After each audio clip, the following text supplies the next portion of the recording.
We too can make some noise. Exactly. Not like that, I can't. So that was beautiful. Excellent. Excellent. Well, thank you for coming. Thank you for joining us here at LinkedIn, Mr. Vice President. And thanks for coming to Silicon Valley. Today you were meeting with a bunch of venture capitalists, other potential investors here. What message are you bringing to Silicon Valley? Well, first, that Nigeria is open for business. We're all set to go, especially with technology, and came along with some startups and government regulators and people who work with me in government and people in the private sector are coming together and coming here as a team with the private sector. In some senses is how we want to operate, because we want to demonstrate clearly that the only way to go is to work actively with the private sector, actively with actual players in technology, and to help to work with them in shaping policy, work with them in setting the parameters for doing business, and hopefully share the glory. Share the glory, exactly. Yes. And that is your advisory council for technology and creativity? Yes, that's part of it, yes. Oh, part of it, huh? Part of it. The Advisory Council for Technology and Creativity is actually our way of bringing in again, players, especially in technology and creativity, including entertainment, to work with us on policy, on writing policy, and especially policy that affects technology, policy that affects creativity in any way. And most of those who are on the team, I mean, aside from dinosaurs like myself, are really under 30, under 40, and all of that. So it's a good mix, and we have, of course, got those of us who work in government as well. So it's a really good team of people working together. And how did you decide to bring creativity and technology together into the same team? Those two things don't always go together. They do. I think now, practically, I mean, if you look at technology, there is creativity. I think underlying it is creativity. But also, more seriously, in terms of the commercial aspects of entertainment today and creativity today, is technology. So we're looking at how to make content downloading cheaper, for instance, so that we can power our movies. We have a whole industry, Nollywood, which is our big film industry. And we want to make we want to make films available, so distribution and all of that has to work seamlessly and cheaply. We have to be able to download that stuff quickly. So really, the link with technology is really quite evident. So we think that there is a lot of that relationship. And what is more, I mean, those who function in those spaces as well are very young people. And they already have created a synergy of sorts around technology and creativity. And it just works. It works very well. It works perfectly. That's fantastic. So can you put the effort for that advisory board, but also the government's other efforts, in context for us? I watched a speech that you delivered at the beginning of the year where you talked about, you were talking about Africa in general, you talked about Africa's responsibility to the world, and that the 21st century would be the African century. So can you say more about that and what you mean by each of those things? Yeah. Well, one thing is, and I think a point to be made, and there are those who might argue that is overstated.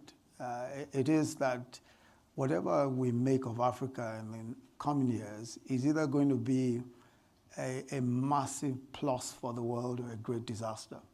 Because obviously, in terms of population, Africa is going to be the largest. That's the only growth area that's left anyway.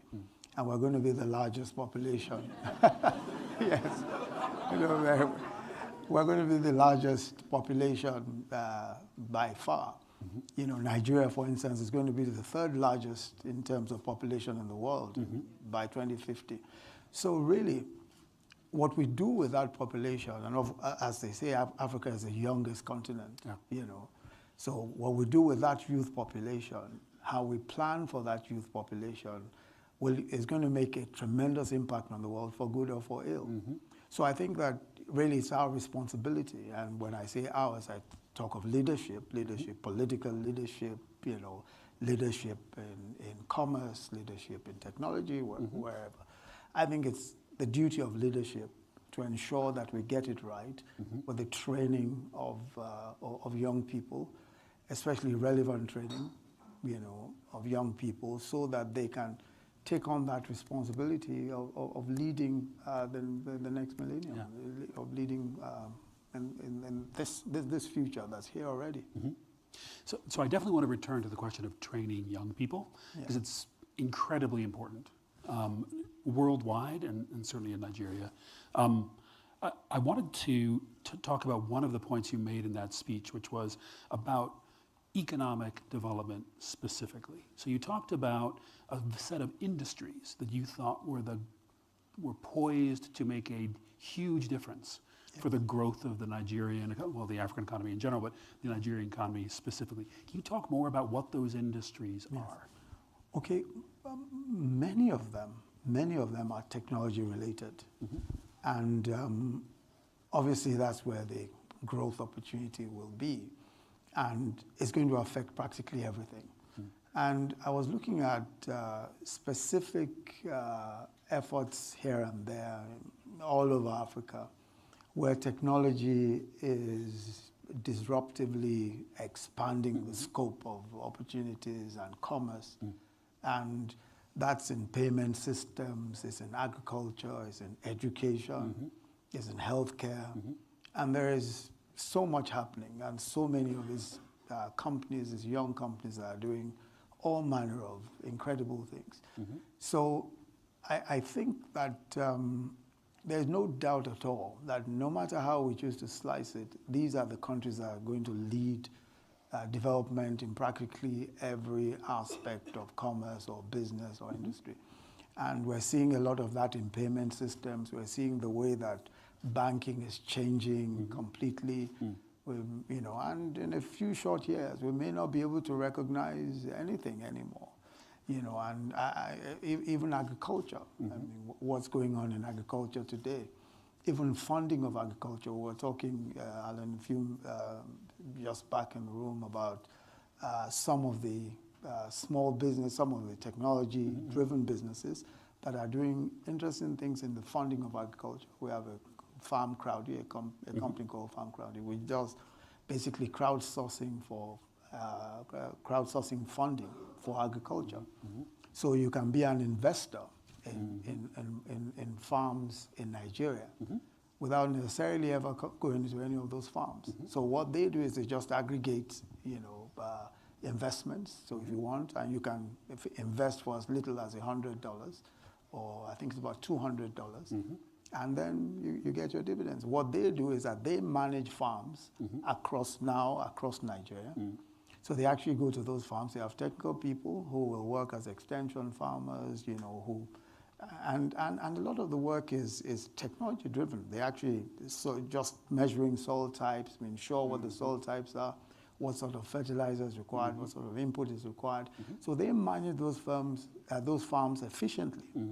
And, you know, because they have investors, so they turn, you know, you some profit at the end of the day, so we all get dividends and all that. So even funding agriculture is taking on a different dimension, it's taking on a different and I think that some of these companies in payments, some of them in payments, you have the Flutter Waves and Co. is company and Co. doing all manner of work, Paystack doing excellent work in payment systems, and the new banking companies like Piggy Bank and these kinds of enterprises are doing excellent work. The truth is that you just wake up every morning and you find that these guys have, you know, done something that is beyond even the regulation. So you have to sort of like hold there and say, hey, look, let's take a look at this and see how this is developing. So it's really exciting.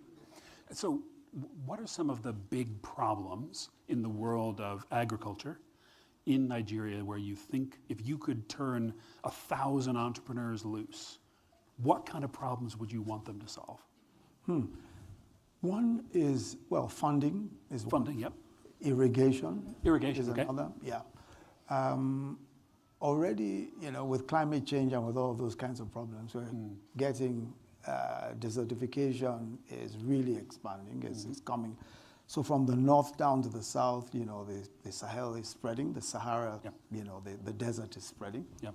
And so we are going to be confronted with major challenges in food production if we don't do something quick. So we have the Green Wall project, which is supposed to be a tree planting project, a project to hopefully green up many of the areas up north so that it doesn't increase. So we need some fresh thinking about how to do that quickly, how to do that efficiently, rather than just have people right. literally manually planting trees here and there.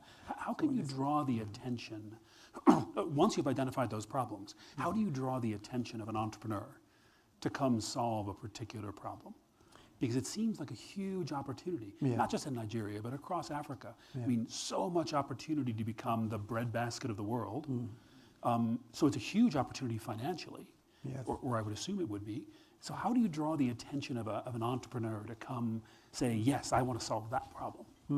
I think the thing is to show where the income stream is going to be. Obviously, there are many, and by the way, there are many that are doing social entrepreneurship work, and are doing quite a bit of work in technology, etc. But I think that to bring in the smart money, we need to show that there is an income stream somewhere. And I think that the opportunities are there. Just as you said, Africa has the largest uncultivated land. So we're definitely the place to come. We're going to be the food basket of the world. One way or the other, we will. And so I think that just being forward-looking, it's apparent that that's going to be the opportunity. And really, my take is that already quite a few people are already looking in the direction of agriculture. And even just agriculture for Africa itself, without even doing any sort of exports or anything, is big. And quite a few people are already discovering that. We had a Mexican farmer who does fruits, bananas, pineapples, and all of that. And the whole idea was to bring in this Mexican farmer to do it for export, for those for the businesses that wanted this exported. But after a while, they found that they weren't exporting anything, but they were getting good money anyway. So they asked this guy, so what's happening? What's the magic? And he says, look, it's a dollar to sell the banana. If you want to sell it outside, it's $1. But here, I can sell it for $3. So he was actually selling the bananas locally for much more than it would cost for export. So there is a huge market already within Africa for food. There's a huge market. Right. So that's a great question. So how, when you're looking for opportunity right now, are you looking outside Africa in order to say, here's your money stream? Or is the opportunity all inside Africa? I think the big secret is that there's a huge market internally. And I think that, of course, export is good from the point of view of government. We would like to see exports and the foreign exchange coming back and all of that. But for me, I think the big opportunity is in the domestic market, because there is so much that the domestic market itself needs. Got it. So for example, even in car manufacturing, just to take an example, there's a huge, massive demand, but there is, we're importing practically everything, So there's a huge domestic market, a huge local market for practically everything. Yeah. So one point you've made in the past is that with the changes that we are seeing in China and its role in the world, there may be export-based opportunity for Africa in the world of manufacturing. So can you say a bit more about how that works? Yes. One thing that has become obvious, of course, is that China is becoming, well, I mean, they're upscaling, so their labor is more expensive in China than ever before. And especially for small industries, manufacturing, etc.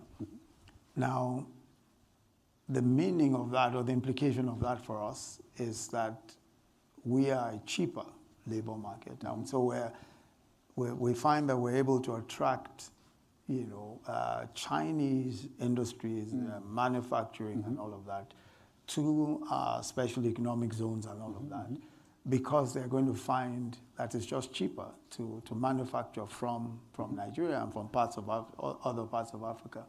So we're getting a lot of that. Opportunity and loads of inquiries about how to do manufacturing business in Nigeria in particular, and or I'm sure in other parts of Africa. So as China does better, as their economy improves, ours is also bound to improve, because they're going to have to pay more wages. And before we catch up in terms of wages and all of that, we certainly would have benefited a lot from those industries as well. Yes. So let's talk about high tech for a second. So obviously you're in Silicon Valley. We're talking about maybe high tech. E is here. He's one of many examples of Nigerian entrepreneurs who have worked here in Silicon Valley as well as in Nigeria. So there's something very interesting going on.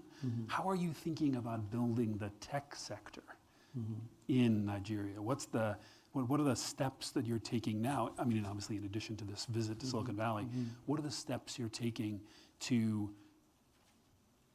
to develop the talent, to keep the talent, develop the businesses, provide the opportunities for people who want to build true high-tech products and maybe not associated with solving a problem in agriculture or in manufacturing? I think that all we're doing now is really focused on trying to build our technology sector. And it's a whole variety of things. First, we're looking at funding issues. So we came today, for instance, with the Bank of Industry that is essentially a government bank, but we're looking to how they can, with their own funds, do a lot more in terms of investing in technology. Just earlier today, the managing director was talking about their $780 million funds, which they just a syndicated fund, which they just got. And they're thinking of devoting substantial portions of that to the tech sector. They have an equity fund also. And then there are, venture capitalists that we're also trying to work with. The Central Bank of Nigeria also is looking at special intervention funds for technology. So in terms of just providing the funding, we're looking at all of the opportunities that we can avail ourselves of. Aside from that, training is big. We're talking to quite a few. I mean, obviously, Flutterwave, Andela, beg your pardon, is doing quite a bit of digital training. But we're thinking of how to partner with companies like that to do far more. And we were talking earlier also about our NPower program. NPower is our youth employment program where we've engaged about 200,000 graduates, and we're looking at expanding that this month to about 500,000.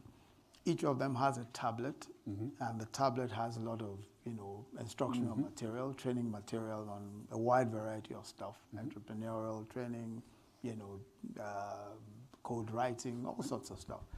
Now, we think that affords an opportunity to train possibly the largest number of young men and women, within a short period.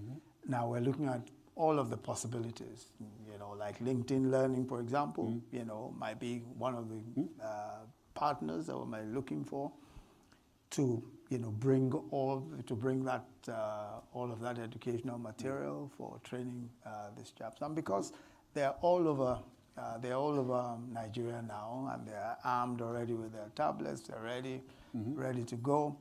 And we think it might be a major experiment in training large numbers of people, especially digital training. Right. And so that's one other thing. So digital training is important. And then, of course, broadband infrastructure, deepening broadband and connectivity. And we're looking at all of what we can do around that.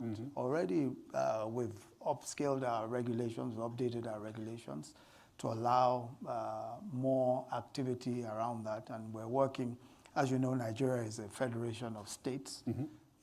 And states are to some extent autonomous in the way that they make their laws and all that. But I am privileged to chair what we call the National Economic Council, which brings together all the governors of states. So we're looking at how to work through rules and regulations that make it easier for broadband infrastructure, and we've been able to reach some agreements. So as you cross, or if you're laying cables or whatever, as you cross from one state to the other, you don't have any difficulties with fees and all of those kinds of things, because we've all agreed how to go about this in a manner that is seamless and inexpensive for those who are doing this. So if you're an entrepreneur and you're thinking of starting a high-tech firm like any of the ones you've actually done, what are the main obstacles you have to success working in Nigeria?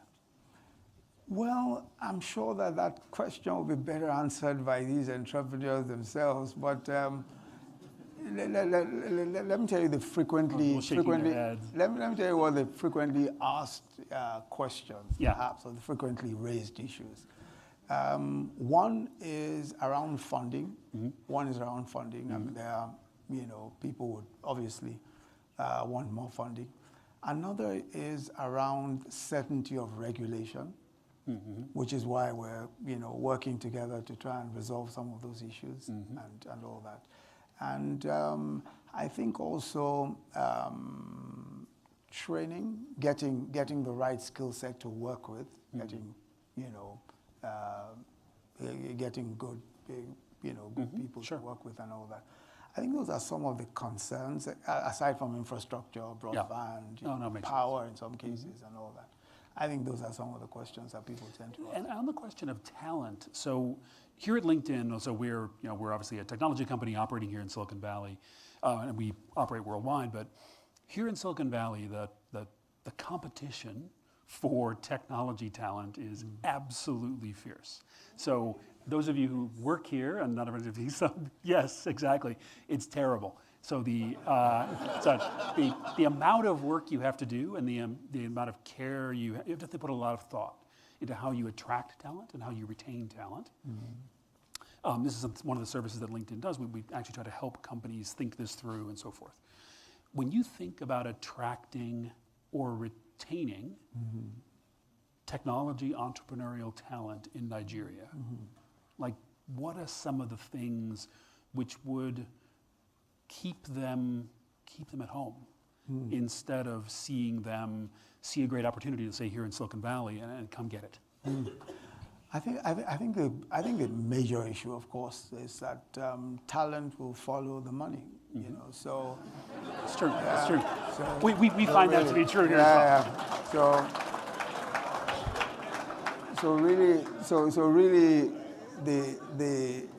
So I think the way to go is to create the opportunities locally. And one of the other things I've seen also is that, as things improve in terms of being able to work from anywhere, people will find that if I could work from Nigeria, it's probably cheaper for me to earn my dollars and, live much better in Nigeria, just, parity. So I think there are, opportunities around there. But I think the most important thing is how we can make the home environment more lucrative, you know, and already just the point I was making about, you know, local opportunity. I think there is tremendous opportunity locally. And a lot of those who are working from Nigeria can see that already. There's a lot of opportunity locally. And I think that as we expand the space for industry and for commerce and all that, a lot more people are going to find that it makes more sense to just simply do the business in Nigeria because the opportunities are there. You know, so for example, if I wanted to train, if I wanted to do training or wanted to do whatever it was, I might find that is easier for me and possibly more lucrative because there are millions of Nigerians willing to do it from Nigeria, especially if we create the environment that makes that easier for people to work from. Tax, for example, is something that we'll look at. We have a pioneer status already for technology companies, which means that we'll give them a 5-year holiday, tax holiday, if they want to establish a new business in Nigeria, so they don't pay taxes for 5 years. And I think that we can do a lot more in terms of just creating the right environment for people to work. And as we create the environment for the entrepreneurs, obviously they would engage the local people also to work. Right. But the only way is to ensure that we create the opportunities at home, and all of what we're trying to do will answer those questions, especially training, you know, improving the environment generally in terms of infrastructure, and you know, just making it easier for people to do business and make profit. I think, for what it's worth, that you have such you have an interesting collection of problem opportunities, which you might be able to get access to. A reason to work in Nigeria would be you can be close to the problem that you're actually trying to solve. I saw you giving, or I saw you tweeting. If you don't follow the professor yet, he's an excellent. His tweet stream is excellent, actually. It really is. It's absolutely worth looking at. But I saw on it that you had gone to an innovation forum, South. Yeah. Yep. South. And you had a picture of a guy who was pitching a specific agricultural technology. It was something about soil testing, remote soil testing, which is a really fascinating solution and one that would not be developed here. You have to be close to the thing that people are actually, where the problem actually is. So there's great opportunities there. What else have you seen which is kind of what you'd call kind of Nigeria-only innovation? That was one, and I thought that, you know, and you'd find that especially around agriculture and food, and of course also entertainment. You know, those are areas that are, you know, where you'll find a lot of local problems, and you know, even education. We're looking, for instance, we have the Northeast Humanitarian Hub, where we're looking at I saw the solutions as well. Yeah, to humanitarian problems. The problems are right there, you know, and you've got to, you know, you must be there to identify and see them and try and solve them. And I think that practically, if you look at just any field that you want to look at, you'll find that there are huge opportunities. You know, I was looking, aside from the young man who had that stuff on agriculture, there was someone else who was doing something about who had this eco-friendly drinks that he makes, and then these are very specialized. They don't require, they're actually organic, but also they don't require any extraneous inputs in farming them, like they don't use fertilizers or anything like that. And he's developed this this drink that is, you know, that is done in the most healthy and eco, and also environment friendly and all of that. And you know, it's supposed to be, you know, one of those sorts of things that people would probably want anywhere else in the world. But then, you know, there are opportunities that are provided locally because, you know, the local circumstances make that work. You know, so definitely somebody who will pay $3 for a drink rather than $1 if you export it. Yeah, for sure. Yeah, especially now that everybody wants an organic something. An organic something. Yeah. Well, this is a huge, but this is a huge opportunity for Nigeria, right? I know I've heard you speak about the fact that Nigeria could be on the very bleeding edge of organic farming because there's so much opportunity to develop land which has essentially never been touched by fertilizer. Yes. So another opportunity Absolutely. maybe in that area, so that's great. Absolutely. So say a bit more about the training. So actually maybe we should back up a little bit. Talk a little bit about what you see coming down the line for the way skills and jobs will change. Yeah, that's a big one. First, let me begin with what I think is a frightening prospect. You know, that assuming that we remain where we are, you know, and technology grows as fast as it's growing, we may find that if you don't have the right skills, we may find that we've been completely overtaken by technology and that we're not able to compete in terms of jobs, but perhaps even worse, you know, we're not trained for any of the jobs that the technology brings about and that the changes bring about. So, for example, you know, I mean, we'll find that several jobs have become, you know, more or less redundant. So you would find situations where, you know, obviously, you know, jobs in manufacturing lines will disappear with robots and all of that.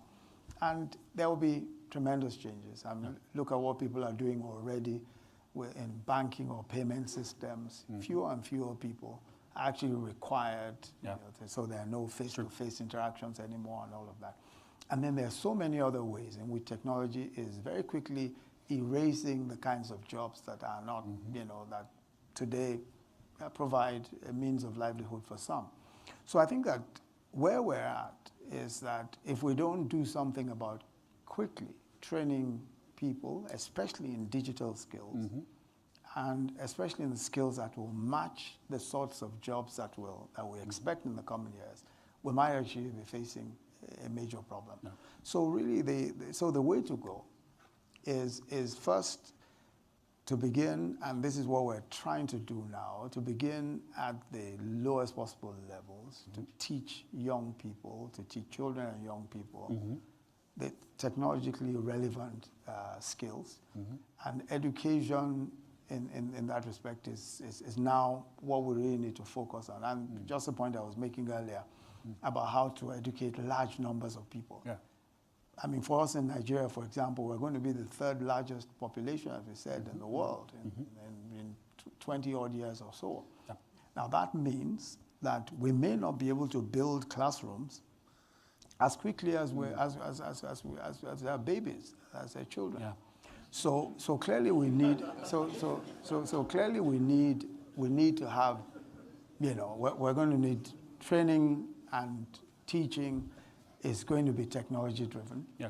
And we may not have the sorts of classrooms that we have today. So we're already thinking through how to deal with that. So how do we deliver education to young people without necessarily putting them in the sorts of spaces that they have today? So that might involve using various forms or a combination of technology applications to teach. So the challenges are huge, but obviously there are opportunities as well, you know. And I think that we must really deal with those issues of education and training, so as to be able to match the opportunities and match the challenges that will come. What role should established businesses play in helping close these skill gaps? So there are businesses out there which have, like, you know, LinkedIn is part of Microsoft. Microsoft has has committed itself to training people on Microsoft tools. We've talked to major manufacturers worldwide who want to contribute to the growth in terms of skills of their employee base. What's the coalition of educators that needs to exist in Nigeria to help sort of bridge from where you are now to the future where everyone's ready for a job of 2035? I think first what we're trying to do, working with the players in the market to formulate policy and to think through the future is really important in this respect. And this is where we're getting a lot of the warnings and a lot of the signals for what we should expect in the coming years and how we should prepare for the years going forward. So I think the first step is in talking to industry on a regular basis. We've tried to do that with our Industrial and Competitiveness Council, our advisory group as well. We also have a quarterly business forum where we talk about all of the issues and all that. And I think that a regular engagement with industry is crucial in doing this, in being able to identify jointly what the challenges will be. What tends to happen, though, is that industry wants, most industry, of course, is profit motivated. So they're interested in how can I develop the skills that will help my own line of business. But I think that organizations such as LinkedIn were very helpful because you create the sorts of platforms that enable us first to identify skills gaps here and there, and to be able to say where it is where those gaps are and what we can do to fill them. I think that information is going to be crucial for us. Information of the sort that you would already have, which is, for example, I mean, you have this huge number of members from different, 3 million from Africa alone? From Nigeria. From Nigeria, 3 million from Nigeria. So the question really is that, how can we use that information, on some kind of a platform that enables us to understand better what the skill set is today and where the gaps are and what we need to do to fill. So working with you, working with LinkedIn and working with companies such as yourself would be a great help. It's something that we're definitely, something that we as a company are committed to. We know that while we work well with individuals, we work well with industry, we also need to work well with government to make sure that we can all work together to address this overall goal that LinkedIn has, which I think we share, which is economic opportunity for everyone who works. So to get there, we need to bring everybody to the table to make it work. So we entirely agree there. Yeah, I mean, so at this point, we are definitely seeing the desire to hire very, very high-skilled people. And we're seeing a big gap in terms of being able to attract that talent. As a matter of fact, we even see shrinking talent pools in those areas as some of those people decide that they have opportunities elsewhere, which would attract them to leave Nigeria or to leave Africa. So that is something we would absolutely like to work on. So I would like to invite people to come up. There's a microphone here, and are there others? I think there's just one in the center here. For those who have questions, we don't have a lot of time left, so we'll have a few minutes, but unfortunately, because we're on the video, you're gonna have to come up here to where the microphone is, or maybe you can convince somebody to give it to you. But before we do, I just had one more. Questions. Sorry, what?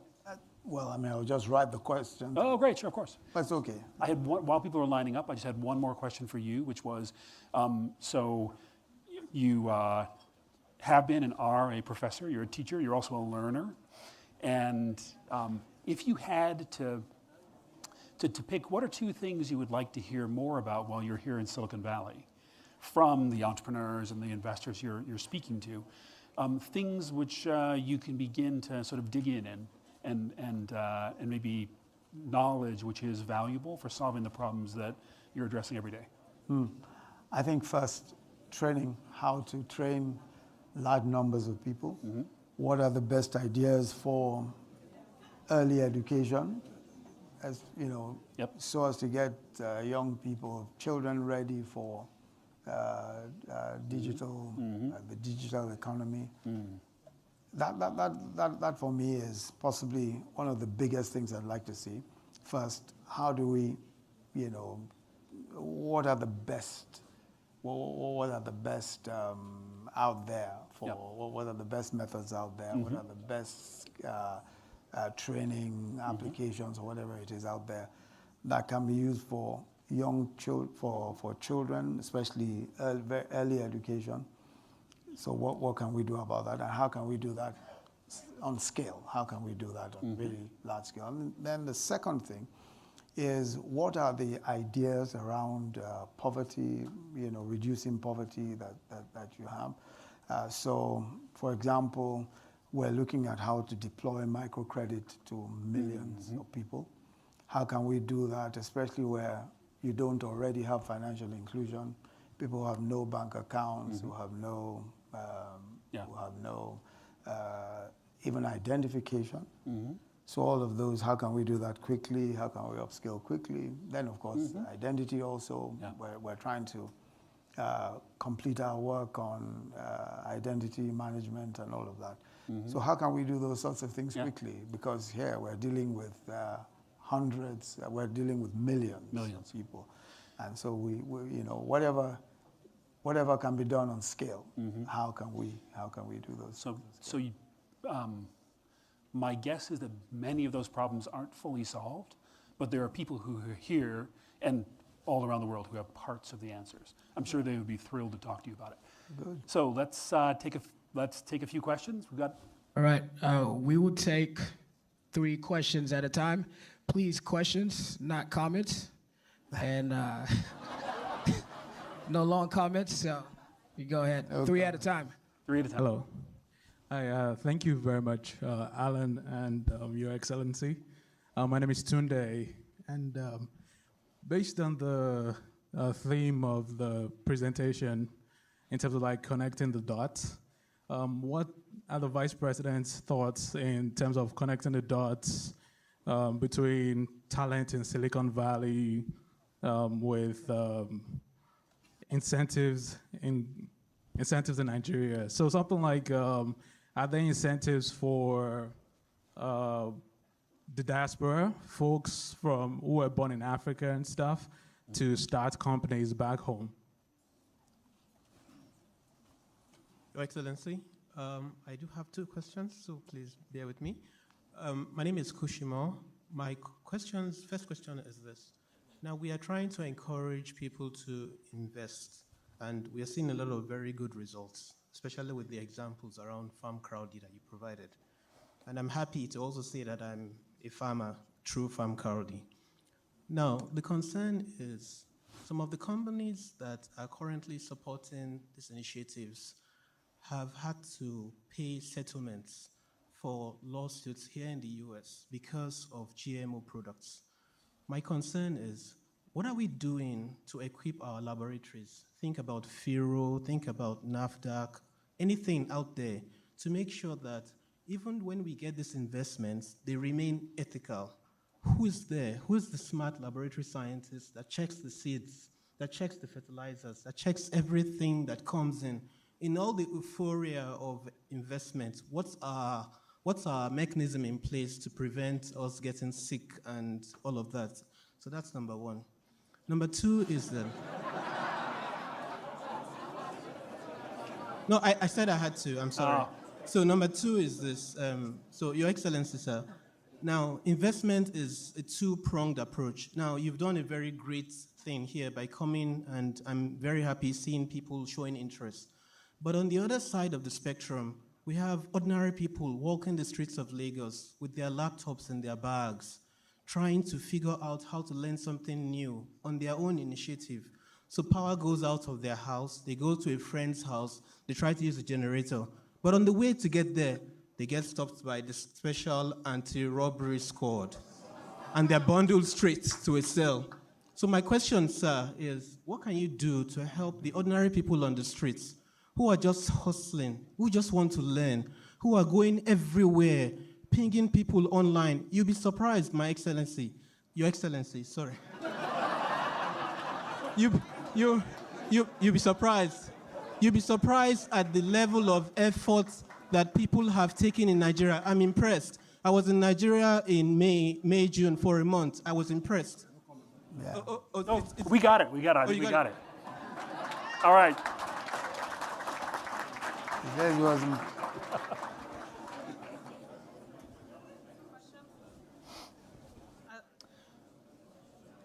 I think there are 3 questions. Okay. Yep. Oh, I thought there. Oh, he had 2. Oh, I see. Yet. Okay. Tunde was incentives for Nigerians in diaspora who want to invest in Nigeria. I think that a lot of those incentives are the sorts that we've spoken about already.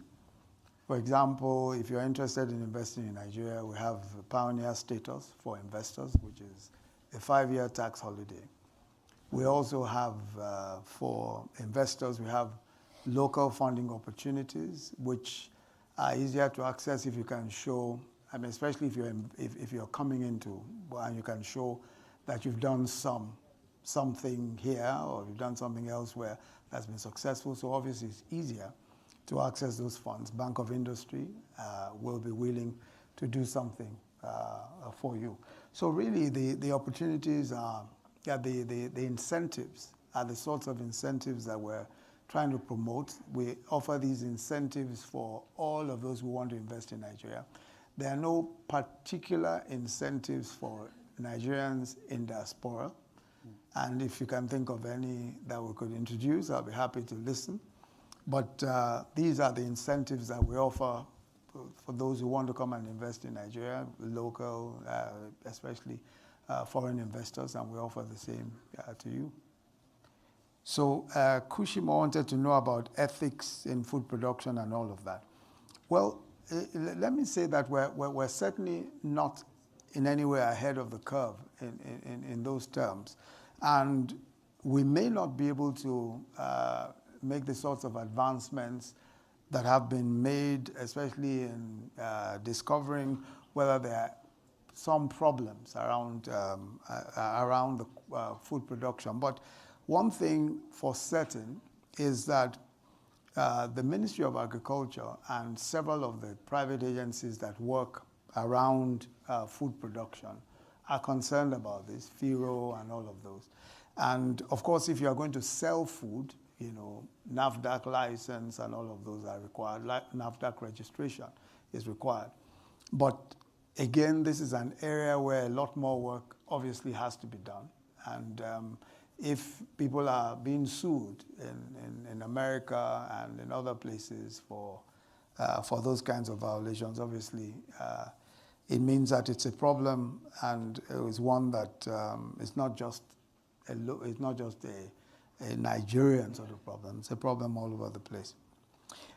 Ordinary people hustling. I think that this is an issue that we all are concerned about, and we're all trying to deal with.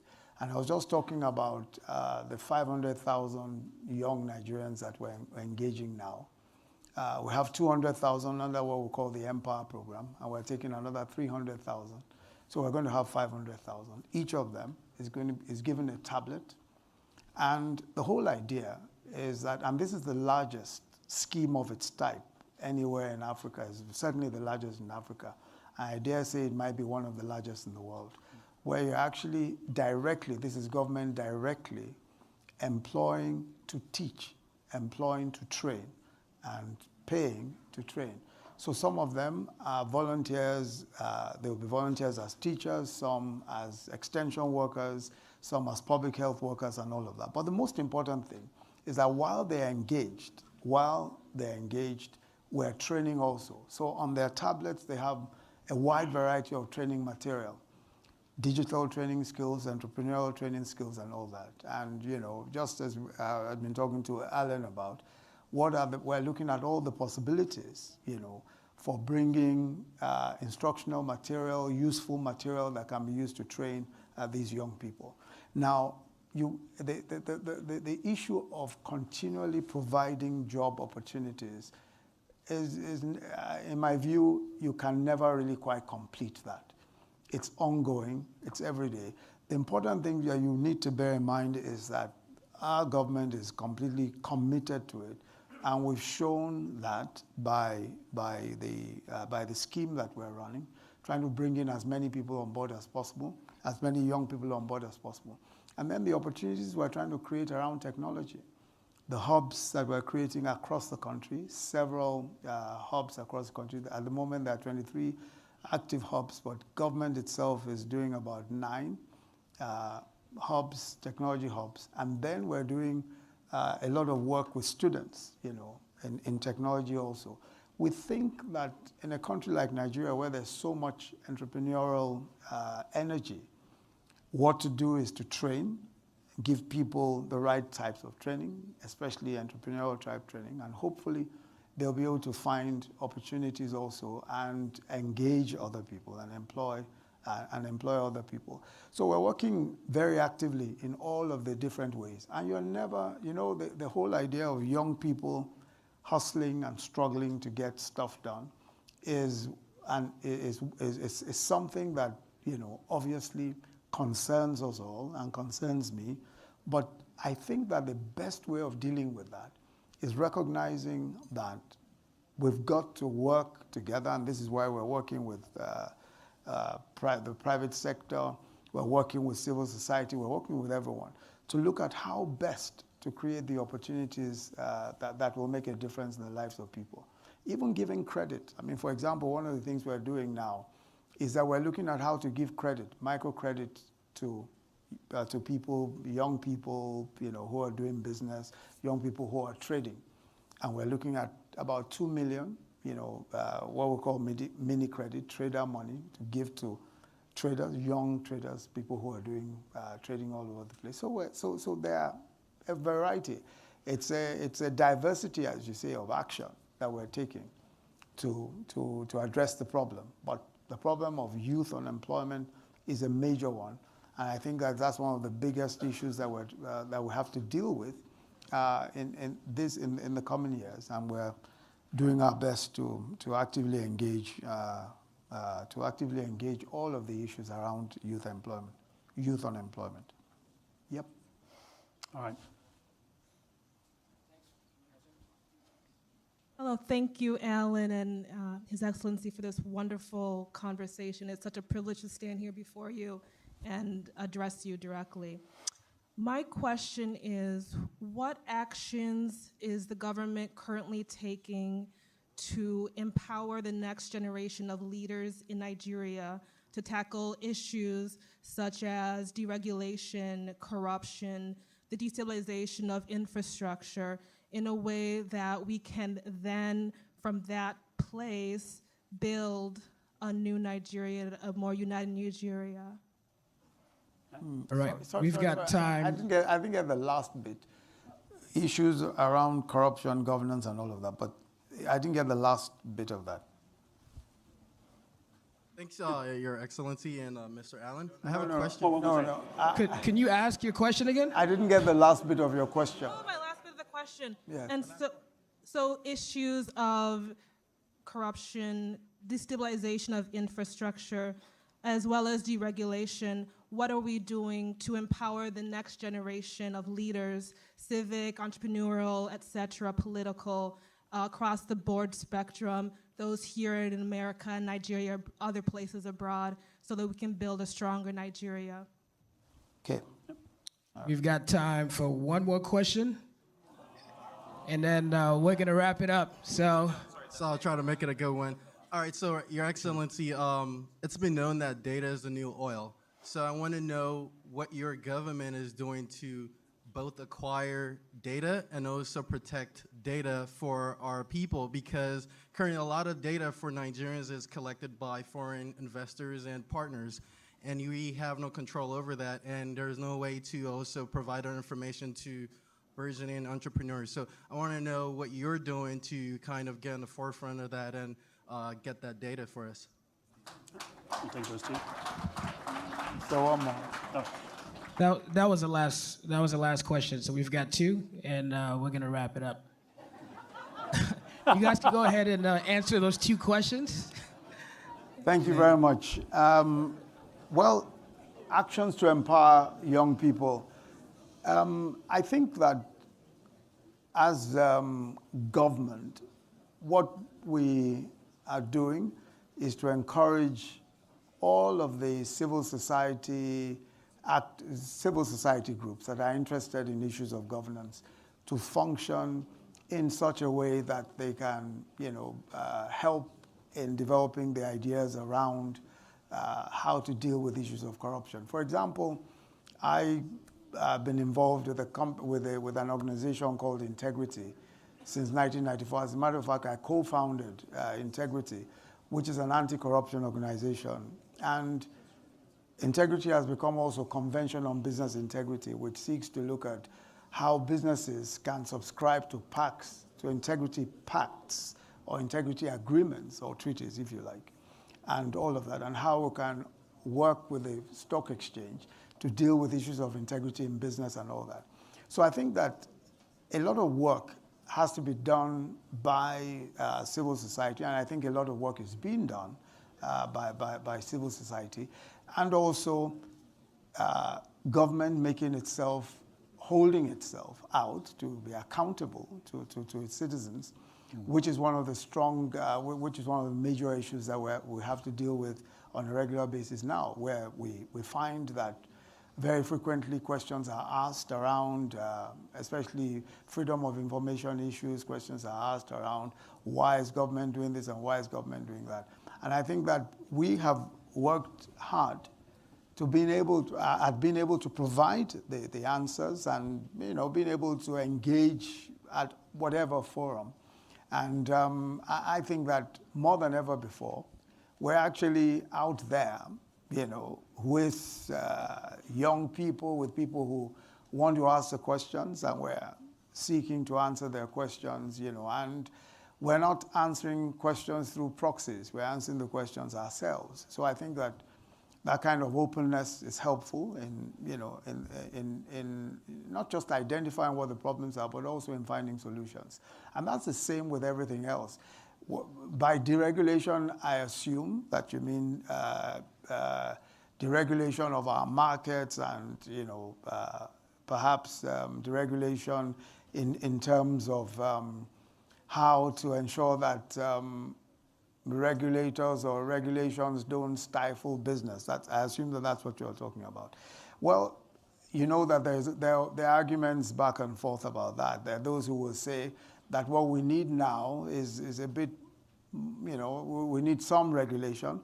And I'm not always, I'm one of those who believes, by the way, that we should be conscious of not allowing regulation to stifle business.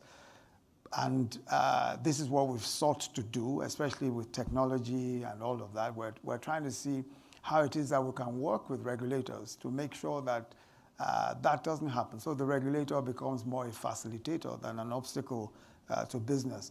And one of the ways by which we've sought to do that is by some of the clinics we've done. We've done what are called MSME clinics, medium to small micro enterprises.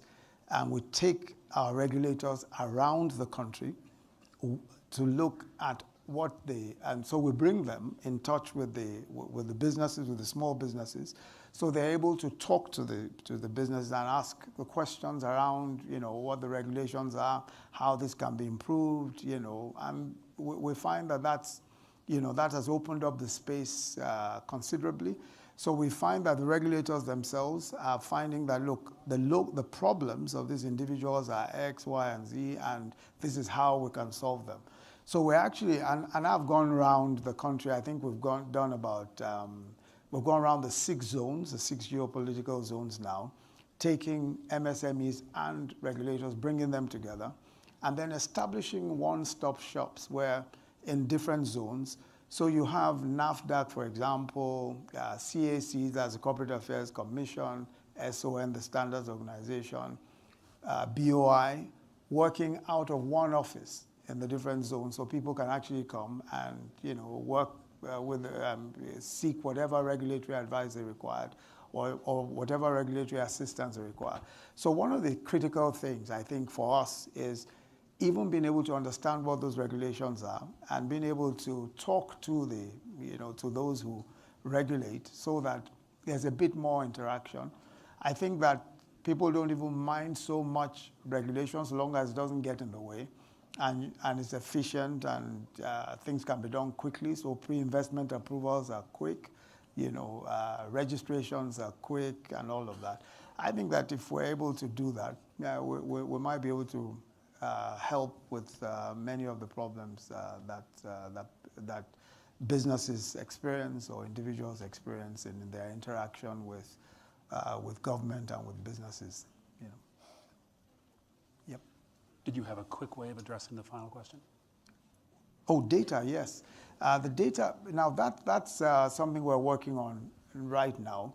I was just about an hour ago, we're talking about what we're doing with NIMC. NIMC is our Identity Management Commission. And what we're trying to do now is very similar to what was done in India, which is the ADHA, which is using unique identification. In the past, I think we were going the wrong way, basically trying to get identification around cards and all that. But now, what we're seeking to do is to identify Nigerians using unique identification, and we're working very hard on that at the moment. And we find that already, I think we have about something in the order of almost 50 million. We had 30 million. I think we have about to 30 million from about 5 million. And so about 30 million Nigerians already have the unique identification. And we think we're going to be able to upscale very quickly, because we're also unifying databases now, around this unique identification thing. Now, the truth is that for us, this is absolutely important, because we cannot do much without this data. We can't do much without the data. And we think that the data affords us as government and as, even locally, tremendous opportunity for planning, tremendous opportunity for business, for education, for practically everything. And so it's very important for us to get in this data, and we're working very hard on trying to do this. By the time we're through, this will probably be the largest, data collection, certainly in Africa, and by in another couple of years, will be third only to India in terms of identity, in terms of identity management, an identity management system. So there's a lot of work going on in that respect, and I'm sure that you're going to be seeing the fruits of that very soon, because we're really working very hard on that, and we have some of those who are working on it are even here with me on this trip. So if you wanted some more information, this guy here, who's sitting right here, might be able to help with giving you more information. Right. So thank you very much, Your Excellency. Thank you for joining us tonight and for the conversation and the answers to the questions. And with that, we'll turn it back over to you. All right, let's stay.